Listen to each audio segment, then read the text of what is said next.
एक खता हम जिंदगी भर करते रहे आए, एक खता हम जिंदगी भर करते आए, धूल तो चेहरे पर थी और आईना साफ करते रहे। ये कथन जितना हास्यास्पद लगता है हमको, हमारी इस आज तक की जिंदगी की दास्तान निश्चित ऐसी ही है।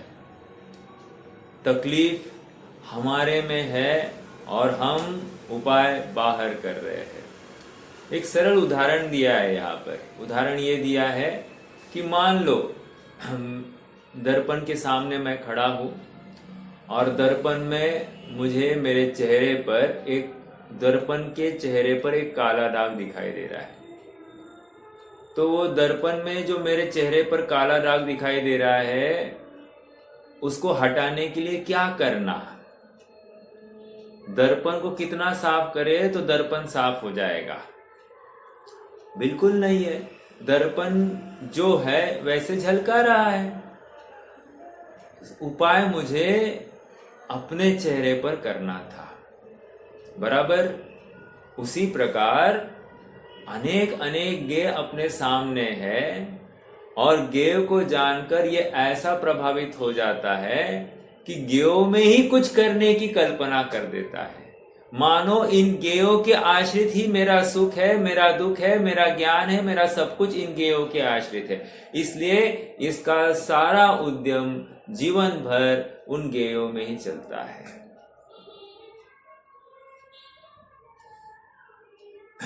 देखो, कोई भी कार्य होता है, कार्य के होने में दो कारण बताए जाते हैं।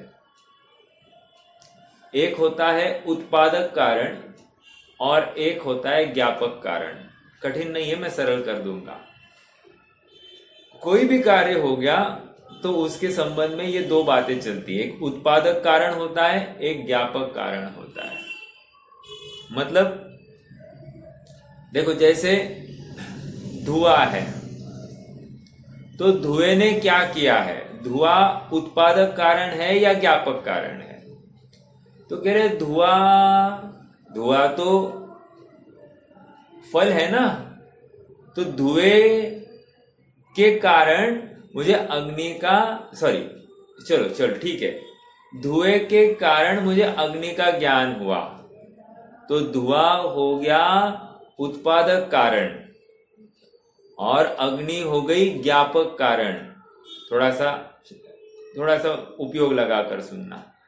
क्या कहा? धुआं हुआ ज्ञापक कारण और अग्नि हो गई, धुआं हुआ उत्पादक कारण और अग्नि हो गई ज्ञापक कारण। ऐसा हो सकता है क्या? देखो, हमने तो आज तक ये सुना था अग्नि होगी तो धुआं होगा, तो अग्नि उत्पादक कारण और धुआं ज्ञापक कारण, रिजल्ट, राइट? लेकिन अब उल्टा कह रहा हूं मैं, धुआं है उत्पादक कारण और अग्नि है ज्ञापक कारण। कैसे? जैसे धुएं को देखा है मैंने तो धुएं का ज्ञान हुआ, ये धुएं का ज्ञान हो गया उत्पादक कारण और धुएं के ज्ञान से मैंने अनुमान लगाया कि यहां पर अग्नि है, तो अग्नि हो गई ज्ञापक कारण। तो हमारी देखने का नजरिया है यहां पर। कहो तो अग्नि उत्पादक कारण और धुआं ज्ञापक कारण, और कहो धुआं उत्पादक कारण और अग्नि ज्ञापक कारण। समझ में आया? अब थोड़ी सी हल्की कर देता हूं बात। ये इतनी बात मैं क्यों कर रहा हूं? बात इसलिए चल रही है, मान लो किसी ने हमको गाली दी, ठीक है?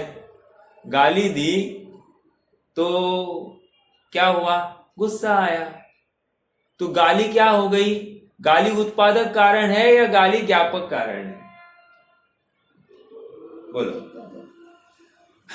तो कोई अज्ञानता में यही कहेगा कि गाली उत्पादक कारण है और मेरा गुस्सा ज्ञापक कारण है। नहीं कह रहे, ऐसा नहीं है।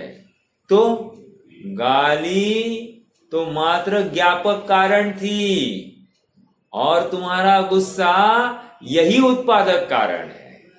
मतलब कह रहे हैं उस गाली ने इतना ही किया है कि तुम्हारे में कितना गुस्सा भरा है उसका परिचय किया है, अर्थात कितने गुस्से का बारूद भरा है वो बारूद का परिचय कराया है। समझ में आया?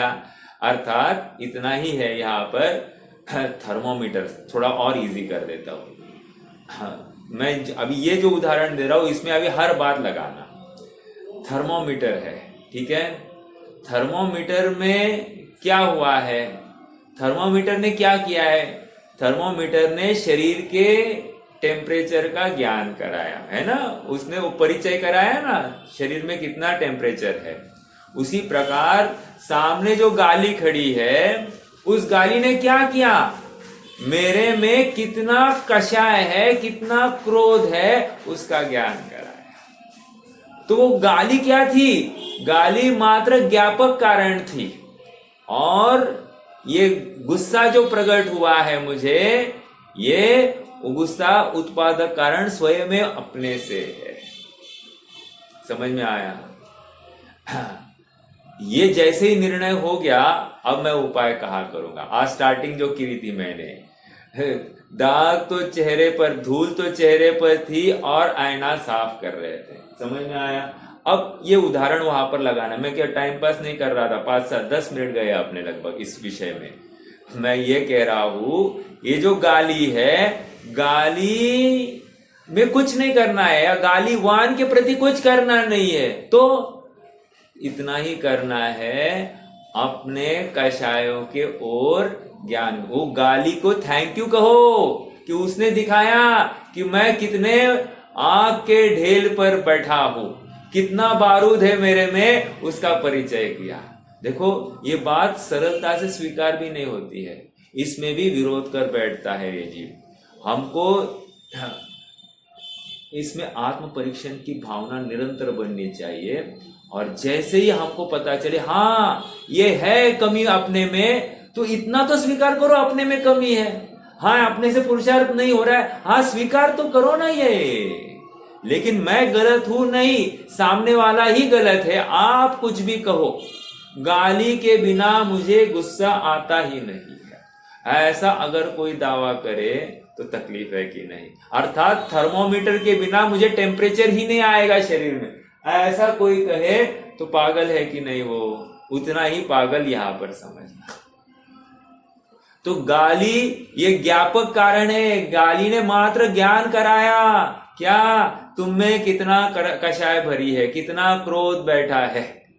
ओके, हम उत्तम क्षमा को अंगीकार करें, ये इस उदाहरण के माध्यम से हमको सीख आती है। मौत ने जमाने को ये समा दिखा डाला, मौत ने जमाने को ये समा दिखा डाला, कैसे कैसे रुस्तम की खाक में मिला डाला, कैसे कैसे रुस्तम को खाक में मिला डाला।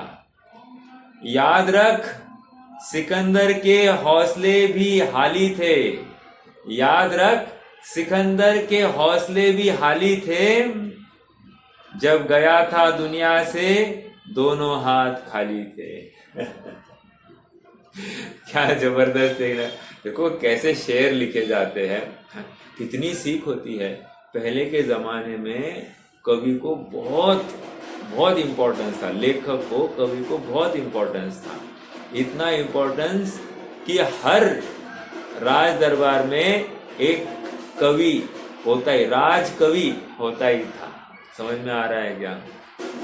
और वो मात्र मार्गदर्शन, बस इतनी सी बात है, एक मार्गदर्शन करता था। जैसे राजा जयसिंह की घटना आती है। राजा जयसिंह, शादी हो गई थी, नया नया 20-22 साल का होगा, शादी हो गई।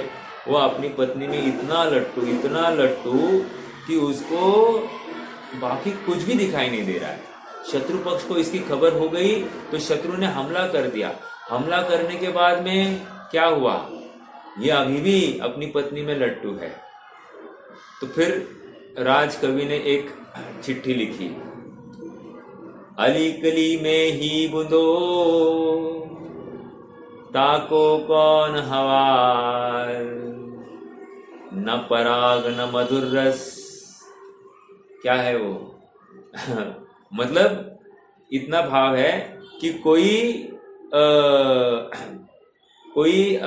एक अली, अली मतलब होता है भौरा, भौरा कली में लट्टू हो गया है, ठीक है।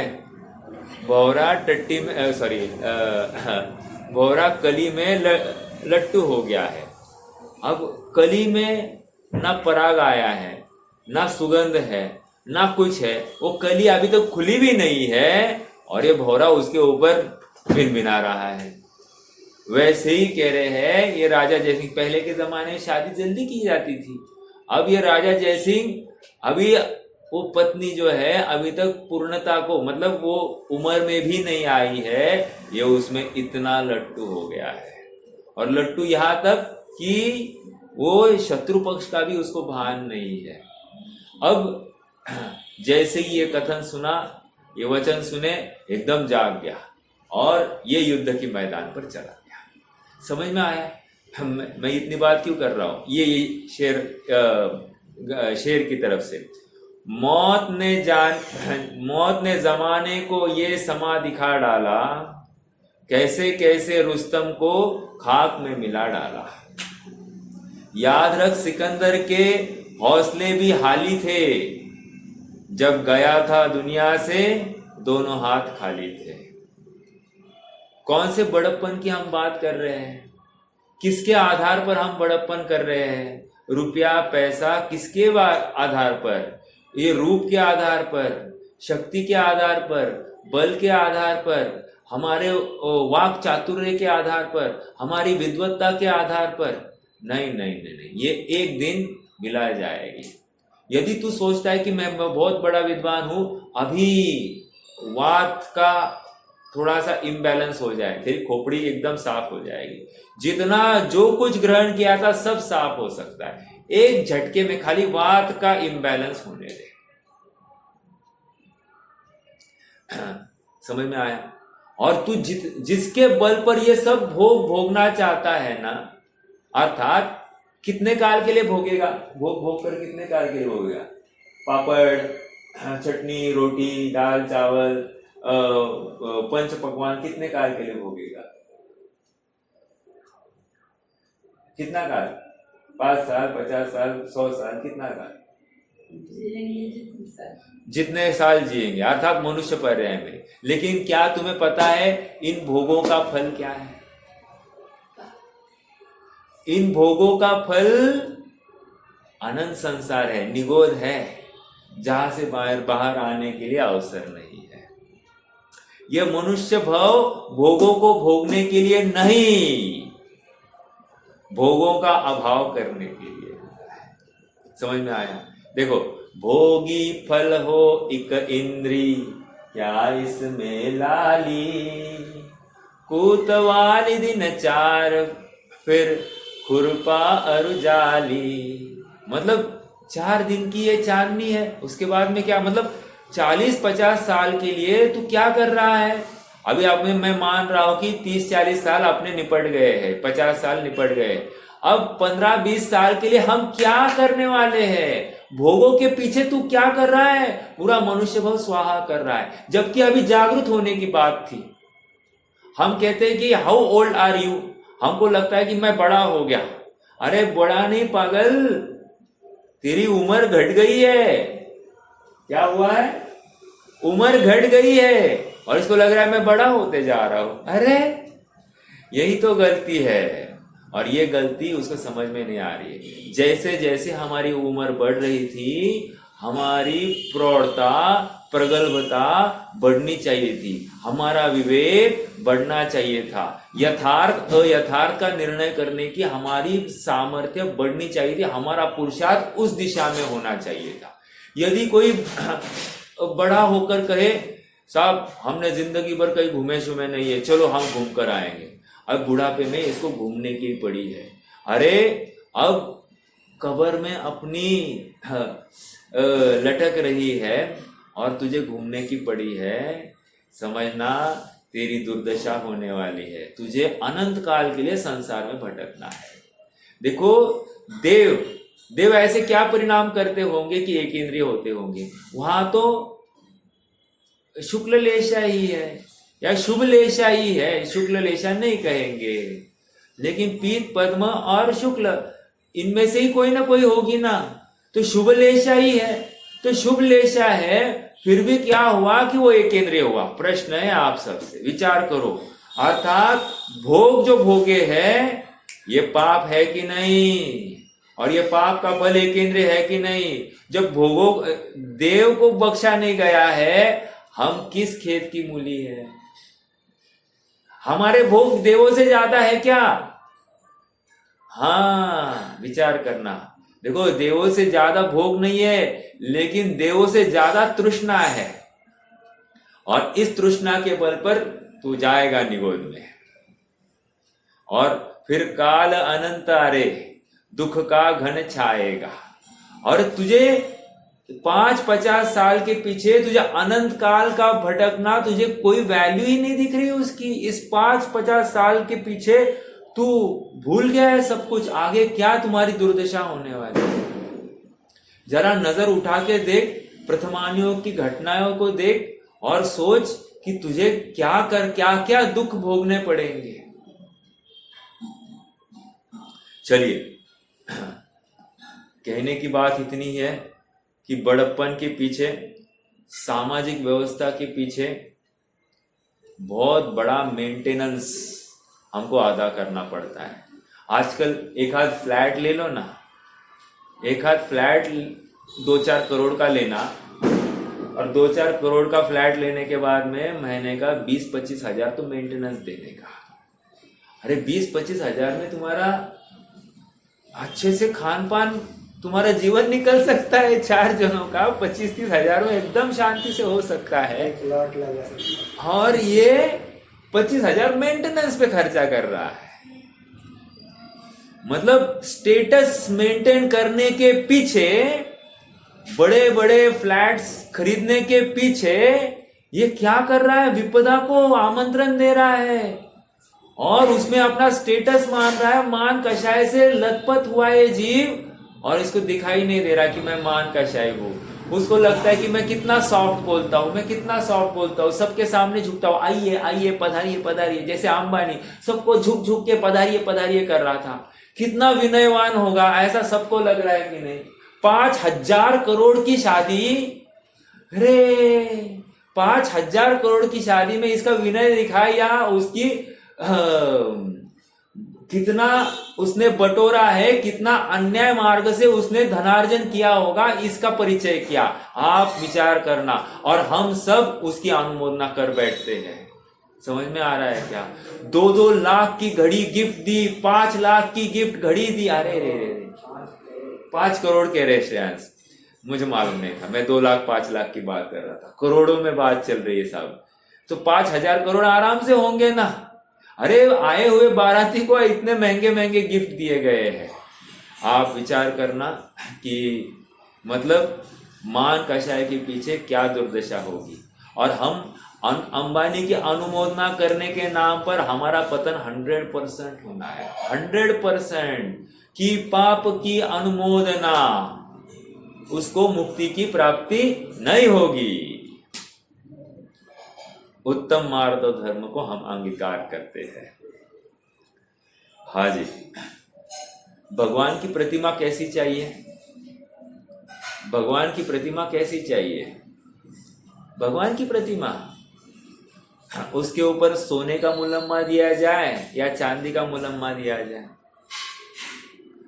गलत है आंसर, प्रश्न ही गलत है। भगवान की मूर्त भगवान जैसी ही चाहिए, एकदम निर्लेप। तुम लेप लगाने की बात करते हो, यही मायाचारी, यही असुंदरता है। और सुंदरता में सुख नहीं, असुंदरता में सुख नहीं है। समझ में आ रहा है क्या? वादिराज मुनिराज हुए, बहुत जबरदस्त छंद उन्होंने एक ही भाव स्तोत्र में लिखा है, मैं आपके सामने रखता हूं। आहारेभ्य स्पृहयति परम यः स्वभावाद्यरद्य शस्त्रग्राही भवति सततं वैरिणा यश्च शक्य सर्वांगेषु। अभी देखो क्या कह रहे हैं, थोड़ा गंभीरता से सुनना। मुझे मालूम है संस्कृत नहीं समझ में आ रहा है, लेकिन शब्दों का अभ्यास तो हो सकता है। सर्वांगेषु, सर्वांगों से, सर्वांगेषु त्वमसि सुभगस्, तुम एकदम सुभग हो, एकदम बेस्ट हो। सर्वांगेषु त्वमसि सुभगस् त्वं न शक्य परेशान तत्किं भूषा। तुम्हारे जैसी सुंदरता अन्यों की शक्य ही नहीं है। अन्य मतलब तुम देव हो तो बाकी कौन हुए? कुदेव। अदेव नहीं कहेंगे। अदेव कौन होते हैं? जो देव नहीं है। जैसे वृक्ष को धागा को डालते हैं, समझ में आया? पानी को नमस्कार करते। आज यहाँ पर वो गणपति के सीजन चल रहे हैं, यहाँ पर एक आरती चल रही थी। तू अग्नि, तू वायु, तू मतलब वो गणपति को क्या कह रहे हैं? तू अग्नि, तू वायु, तू जल, अरे सब कुछ तू है। अर्थात अभी उनकी अपेक्षा ये होगी तू सब जगह पर व्यापा हुआ है। बट देव को अग्नि करना एकेंद्रिय, देव को वायु कहना एकेंद्रिय, चलेगी क्या बात? कितनी अपनी बुद्धि को स्वीकार होती है। देखो कितनी गलतियां। और हम आप में से मुझे श्रेयांश कह रहा था, अपने ग्रुप में किसी ने गणपति का स्टेटस लगाया है। अरे रे रे रे, दशलक्षण का पर्व चल रहा है और इन महाशय को गणपति का स्टेटस लगाने की बुद्धि आई है। हे प्रभु, इनको सद्बुद्धि दे। गणपति कौन है ये तो पहले समझाओ इनको, फिर गणपति की मूर्त भी लगा देना। समझ में आया? वैसे आप सबको पता है गणपति कौन है? गणपति अपने गणधर को कहते हैं, और गणधर सर्वांग सुंदर होते हैं। हाँ, उनकी सुंदरता की होड़ कोई कर नहीं सकता। ज्ञान से भी सुंदर और रूप से भी सुंदर। हाँ, ऐसे तो गणधर होते हैं। और हमने मतलब लोगों ने, ये लौकिक व्यवस्था ने इतनी विकृति कर दी। गणपति अर्थात सभी मनुष्यों का अधिपति, जो भगवान की वाणी झेलने के लिए समर्थ हो, उसको गणपति कह रहे थे। समझ में आया? गण मतलब होता है लोक, पति मतलब उनका नेतृत्व करने वाला। हाँ, और उसकी इतना विकृतीकरण किया कि उसको पेटूराम कर दिया, उसको हाथी का मुखड़ा लगा दिया, उसको मोदक अच्छे लगते हैं, लड्डू वड्डू। अरे उसको केवल ज्ञान लड्डू अच्छा लगा है। साहब आप क्या विचार कर रहे हैं? मतलब हमको ये विकृति हटानी पड़ेगी, गणपति हमारा कुछ कर सकता है। विचार करना। हाँ, मैं यहाँ पर था, वहां पर एक ही भाव स्तोत्र में ये कह रहे हैं कि शस्त्रों की या आभूषणों की, अलंकारों की आवश्यकता किसको है? उन देवों को हो सकती है। हे प्रभु, आपको नहीं। क्यों? क्योंकि सर्वांगेषु त्वमसि सुभगस्, आप सर्वांग से सुंदर हो। इसलिए अन्य को आप जैसा रूप धारण करना संभव नहीं है। इसलिए आप इतने सुंदर हो कि आपको ना भूषण की जरूरत है, आभूषण, ना आपको वस्त्रों की आवश्यकता है, ना आपको शस्त्रों की आवश्यकता है। आप स्वयमेव सुंदर हो। और सुनो, आपकी सुंदरता आपके स्वभाव में है। आप आपके स्वभाव के आश्रित हो, यही आपकी सुंदरता है। समझ में आ रहा है क्या? जो स्वभाव में स्थित नहीं है वो असुंदर है। जो स्वभाव में स्थित है वही सुंदरता को प्राप्त होता है। हाँ, ये एक ही भाव स्तोत्र का 19वां छंद था। हाँ, कहने की बात इतनी ही है कि हम अपनी सुंदरता को अपने में देखें, अपनी प्रभुता को अपने में देखें। यही सरलता है, यही रुजुता है, उत्तम मार्जव। देखो, रावण ने सीता को मनाने के लिए कितने यत्न किए होंगे, आपको क्या लगता है? अरे 6 माह तक तो मनाता रहा है। 6 माह तक, 6 माह में उसने एक उपाय किया। उसने क्या किया? उसने बोला ये सीता अभी कुछ ये मान ही नहीं रही है, अब क्या करूं? एक काम करता हूं। उसके पास बहुरूपिणी विद्या थी, उसने कर दिया, राम का भेष धारण कर दिया। राम का भेष धारण करके गया सीता के अशोक वाटिका में। अशोक वाटिका में गया और आश्चर्य, उसको सीता को भोगने का भाग ही नहीं आया, विकार ही उत्पन्न नहीं हुआ। कह रहे हैं जैसी दृष्टि वैसी सृष्टि। You are what you think. आप जैसा सोचोगे आप वैसा बन जाओगे। आपको लगा मुझे ये चीज भोगनी है तो आप भोगी ही बनोगे, और आपको लगा मैं ये चीज भोग ही नहीं सकता तो आप अभोग स्वभाव को प्राप्त हो जाओगे। एक घटना आपको सुनाता हूं, आचार्य कुंद की। आचार्य कुंद एक दिन अपनी माता को कह रहे हैं, माता जी आज की भोजन में नमक नहीं है, मुझे थोड़ा सा नमक दीजिए। माता ने क्या शिक्षा दी? बेटा अपना अभोग स्वभाव है, मैं नमक अगर तुम्हें दूं तो मुनि अवस्था में तुम क्या करोगे? किसको मांगोगे? कैसे चलेगा तुम्हारा मुनि जीवन? देखो क्या शिक्षा है माता की। और हम कम है क्या नमक? शक्कर कम है क्या? तीखा कम है क्या? मतलब हम भोग वृत्ति बढ़ाते हैं। ये जरा टेस्ट करके बताना क्या कम ज्यादा है। हम क्या कर रहे हैं? सामने वाले को प्रवृत्त कर रहे हैं विषय भोगी होने के लिए, जबकि अभोग स्वभाव मेरा है। ऐसा लोभ से रहित मेरा स्वभाव था और मैंने इस स्वभाव को लोभवान मान लिया और मैं उसी के गर्त में बहता गया। Tulsidas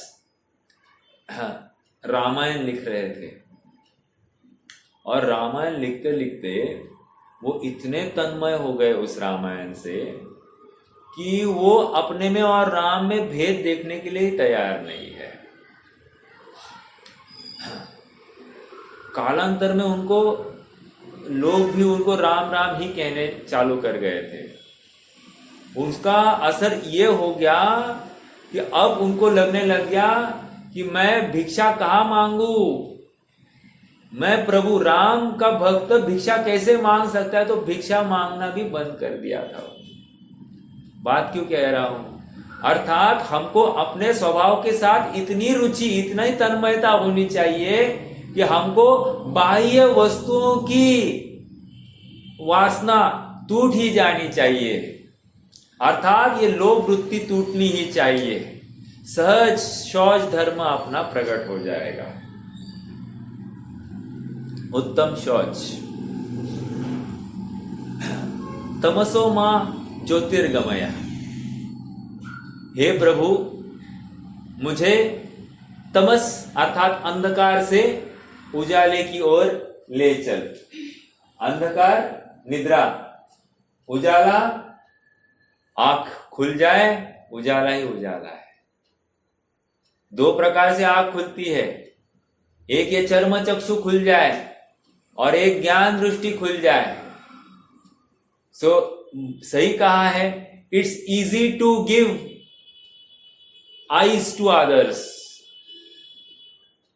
it's easy to give eyesight to others,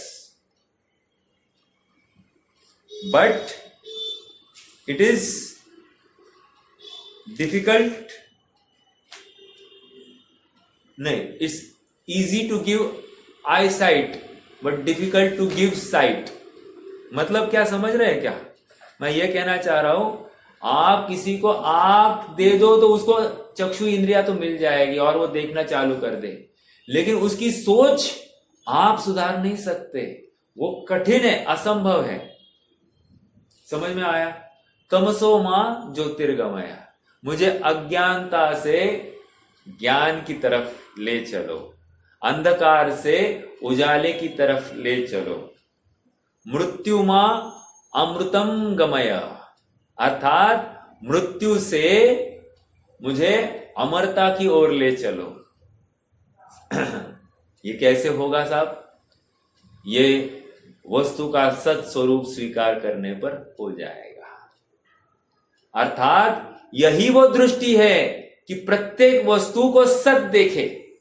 वस्तु सत है, वस्तु की हयाती है, वस्तु की हयाती है, वस्तु का कभी नाश होता ही नहीं है। अपने अपने सत्व को सर्व वस्तु विलसाए, ऐसे चितवे जीव तब परते ममत न थाए। वहां पर से ममत्व की ही बात आई है। यहां तो ये कह रहे हैं कि वस्तु की सत्ता पहले स्वीकार करो, वस्तु है पहले ये मानो। A thing cannot be created nor be destroyed, it can only be transformed from one form to another. अर्थात किसी भी वस्तु का या तो रूपांतर होता है या तो स्थलांतर होता है, या दोनों होते हैं। समझ में आया? मैंने 3 बातें कही, या तो रूपांतर, या तो स्थलांतर, या तो दोनों बातें होती है। और हमारा मूल बात क्या है? हमको वस्तु बदलती हुई दिखाई दे रही है। जैसे शक्कर को हमने कढ़ाई में रखा, पिघलने लग गई, क्या हुआ? उसका रूप बदल गया। अब कालांतर में वो ब्राउनिश होने लग गई, और क्या हो गया? और रूप बदल गया, उसका टेस्ट भी बदल गया। रूपांतर में टेस्ट भी, मतलब 5 बातें समझ लेना। और थोड़ी सी जलाई हमने, अग्नि दी, और क्या हो गया? काली पड़ गई, कड़वी हो गई, मीठी शक्कर कड़वी हो गई। कैसे हो गया ये? अर्थात वस्तु तो बनी रही, वस्तु का नाश हुआ नहीं, उसका मात्र रूपांतर हुआ है या क्षेत्रांतर हुआ है। वस्तु का कभी भी नाश होता नहीं है। अनादि निधन वस्तुएं अपनी अपनी सत्ता में, सत्ता को धारण किए हुए बनी रहती है। एक वस्तु दूसरे वस्तु रूप नहीं होती, उसको परिणमित कर नहीं सकती। उसको परिणमित करने का भाव अपराध है। गांधी जी को पूछा गया, आपको 2 ऑप्शंस दिए जा रहे हैं, सत्य या अहिंसा, इनमें से एक का चयन करना है। सत्य का चयन करेंगे या अहिंसा का चयन करेंगे? गांधी जी ने क्या जवाब दिया? मैं सत्य को चयन करूंगा। क्यों? सत्य मतलब ही अहिंसा है। और इसलिए उन्होंने अपने ऑटोबायोग्राफी का नाम माय एक्सपेरिमेंट्स विद ट्रुथ, सत्य के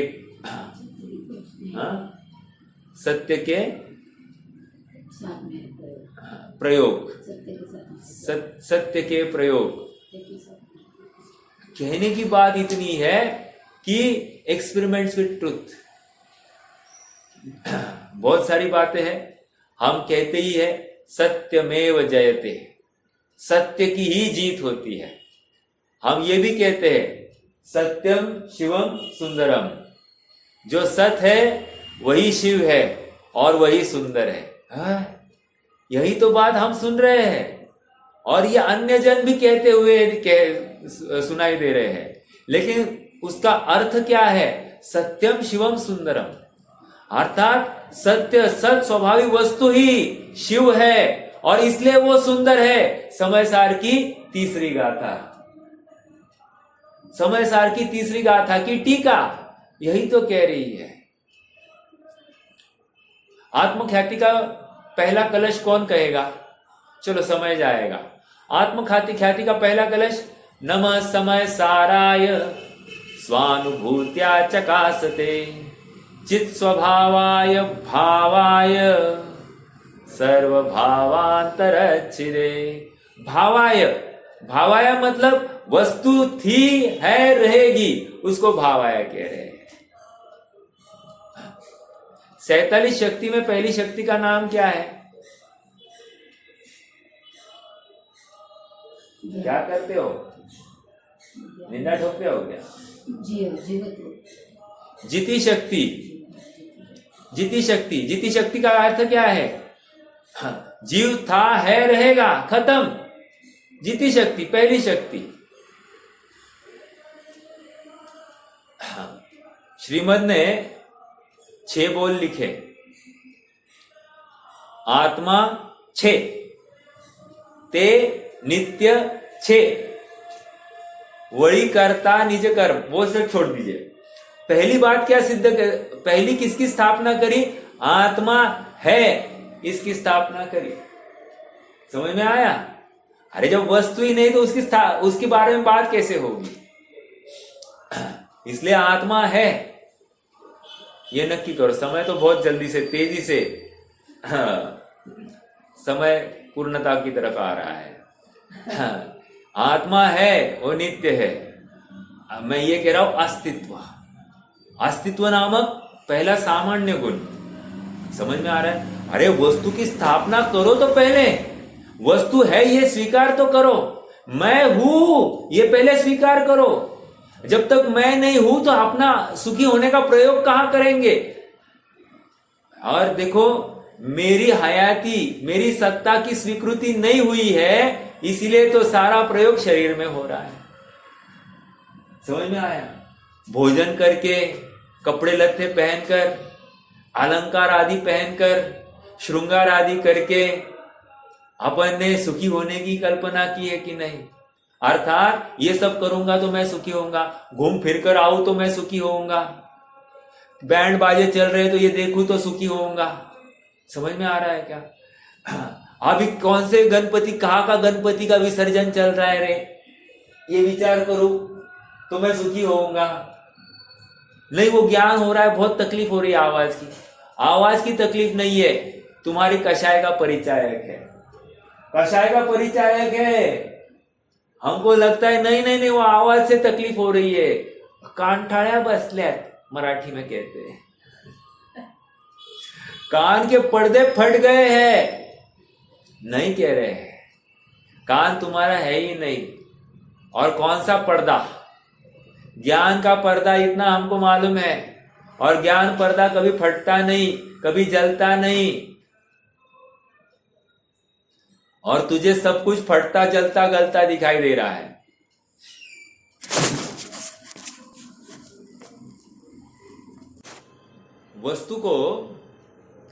वस्तु को सर्वथा अभावात्मक माने तो क्या तकलीफ होगी? अरे क्या बात कर रहे हो? अभावात्मक मानेंगे तो क्या तकलीफ होगी? ये प्रश्न है क्या? वस्तु का नाश का प्रसंग आ जाएगा। अर्थात वस्तु नहीं है, उसकी चर्चा ही क्यों की जाए? फिर कौन सुखी होने के लिए प्रयास करेगा? ये मैं दुखी हूं, ये कौन विचार करेगा? समझ में आ रहा है क्या? और जो ये कह रहा है कि वस्तु अभावात्मक है, उसने क्या स्वीकार नहीं किया है? अरे जिन वचनों के माध्यम से वो कह रहा है कि वस्तु अभावात्मक है, वे वचन है कि नहीं है? है। और वे वचन किसी ज्ञान के आश्रित ही हुए कि नहीं? अर्थात किसी ज्ञान में आए कि नहीं? वस्तु अभावात्मक में ऐसा बोलूं तो ऐसा बोलने के लिए जिस ज्ञान में आया वो ज्ञान भी है कि नहीं है? है। अच्छा, ज्ञान भी है, वचन भी है, अर्थात दोनों वस्तुएं है। जब दोनों वस्तुएं है तो तू अभावात्मक कैसे बोलता है? तेरा ये तर्क गलत ही है। तो वस्तु अभावात्मक नहीं, वस्तु हयात्मक ही है। वस्तु है का अर्थ क्या है? थी है रहेगी, मेरा कभी नाश नहीं होगा, मेरी चैतन्य सत्ता का कभी नाश नहीं होता। हाँ, कोई पर पदार्थ लाख चाहे, मेरी सत्ता का नाश करने में समर्थ नहीं है। उत्पाद हो गया है समय, उत्पाद हो ना भाव का, ना नाश हो सद्भाव में, उत्पाद व्यय करते रहे सब द्रव्य गुण पर्याय में। हम अपनी चैतन्य सत्ता की हयाती सहज स्वीकार कर ले, उसमें ही जमना है, उसमें ही रमना है, यही सत्यता का स्वीकार है। और जब तक सत्यता का स्वीकार नहीं होता है, संयम को अंगीकार कर नहीं सकता। इसलिए संयम अंगीकार करना है तो सत्य वस्तु की स्थापना करो। हम उत्तम सत्य धर्म की स्थापना करेंगे और फिर संयम को भी अंगीकार करने के लिए प्रयासरत हो जाएंगे। आज के लिए रुकते हैं। ओम नमः।